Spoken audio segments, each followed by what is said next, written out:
আরে সভাপতি চাচা, আপনি হঠাৎ আমার কাছে কি মনে করে? বাবা কেলটু, একটা বিষয় নিয়ে আমি খুব চিন্তার মধ্যে পড়ে গেছি। তুমি তো জানোই আমাদের মসজিদের ইমাম মাত্র 4,000 টাকা বেতন পায়। কিন্তু আমার নিজেরও এটা পছন্দ নয়, আমি বেতন বাড়াবের চাই। কিন্তু ঘটনা হচ্ছে, আমাদের এই সামের বেশিরভাগ মুসল্লি গরিব।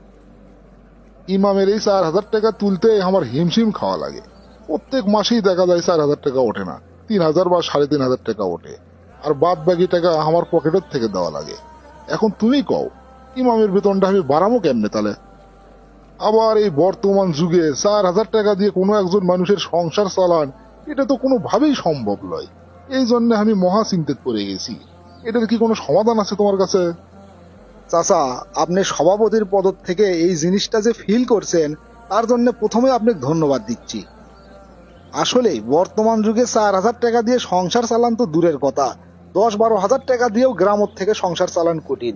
সেই জায়গাতে ইমাম সাহেবেরা যে ধৈর্য ধরে ইমামতি করে যাচ্ছে, তার জন্য তাদের প্রতি আমরা কৃতজ্ঞ। আর যে জায়গাত সমস্যা আছে সেই জায়গাত সমাধানও আছে। এখন আপনি আমাকে কন্ত, আপনাদের এই সামত কত ঘর মুসল্লি আছে? আমাদের এই সামত 110 ঘর মুসল্লি আছে। সংখ্যা তো অনেক বাপু, কিন্তু বেশিরভাগই যে গরিব। চাচা, আপনি যে সমস্যার কথা করছেন, এটার ফাইন একটা সমাধান আছে। এই কাজটা করতে পারলেই ইমামের বেতনও বেশি দেওয়া সম্ভব, আবার এই সামের লোকজনও উপকৃত হবে। সেটা কেমনে বাবা, তুমি আমার কও তো বুদ্ধিটা। আচ্ছা, তাহলে মনোযোগ দিয়ে শোনেন। মসজিদের সাথে ছোট একটা ঘর করে দেন, আর সেই ঘরত হবি মুদি দোকান। সেই মুদি দোকানত সমস্ত ধরনের মুদি সামগ্রী কিনতে পাওয়া যাবে। মনে করেন বন্দরত যে রেটে বিক্রি হয়, এই দোকানত থেকে এই সামের সমস্ত লোক সেই রেটে জিনিসপত্র কিনবার পাবি। আর এই মুদি দোকানদার চালাবি হচ্ছে আমাদের মসজিদের ইমাম সাহেব। কি করছো বাবা, মসজিদের ইমাম মুদি দোকানদারি করবি? এটা কি মানুষ মেনে নিবি? ইমাম সাহেব তো আর চুরি ডাকাতি করবার যাচ্ছে না, বা অবৈধ কোনো কাজও করবার যাচ্ছে না।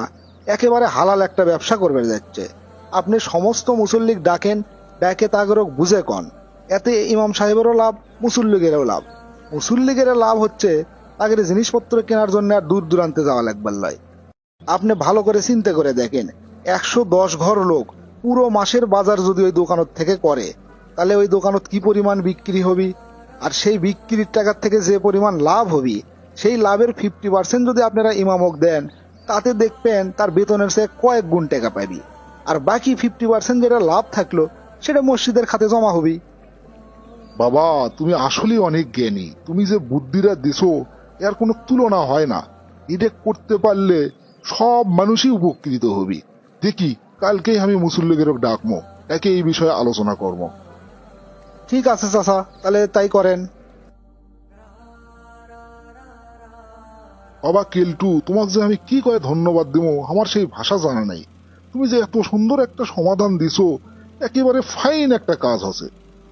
তাই নাকি চাচা? কি ফাইন কাজ আছে না, খুলে কন তো। শোনো, তোমার বুদ্ধি মতে আমি সব মুসল্লিক ডাকছিলাম। প্রথমে 2-1 জন রাজি আসলো না, কিন্তু যখন আমি তাকে সব বুঝে গেলাম, তখন সগলি রাজি হসে।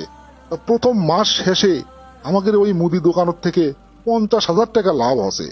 আর তোমার পরামর্শ মোতাবেক সেই 50,000-এর অর্ধেক 25,000 টাকা আমরা ইমামক দিছি, আর বাকি 25,000 টাকা আমরা মসজিদের ফান্ডে জমা রাখছি। জনগণ তো খুব খুশি হয়েছে। তারা হাতের কাছেই মসজিদের দোকানত থেকে সাশ্রয়ী রেটে জিনিসপত্র পাচ্ছে।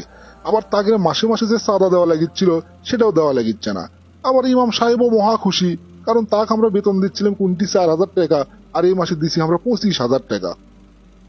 এখন আমার মনে হচ্ছে বাংলাদেশের সমস্ত মসজিদেই এইরকম ছোটখাটো হলেও একটা ব্যবসা কেন্দ্র থাকা উচিত, যেই ব্যবসার থেকে ইমামও লাভ হবি, জনগণও উপকৃত হবি, আবার মসজিদের ফান্ডেও কিছু টাকা জমতে থাকবি। সেই ফান্ডের টাকার থেকে মসজিদের যে কোনো ধরনের উন্নয়ন আমরা করবে পাবো ইনশাল্লাহ। ইনশাআল্লাহ।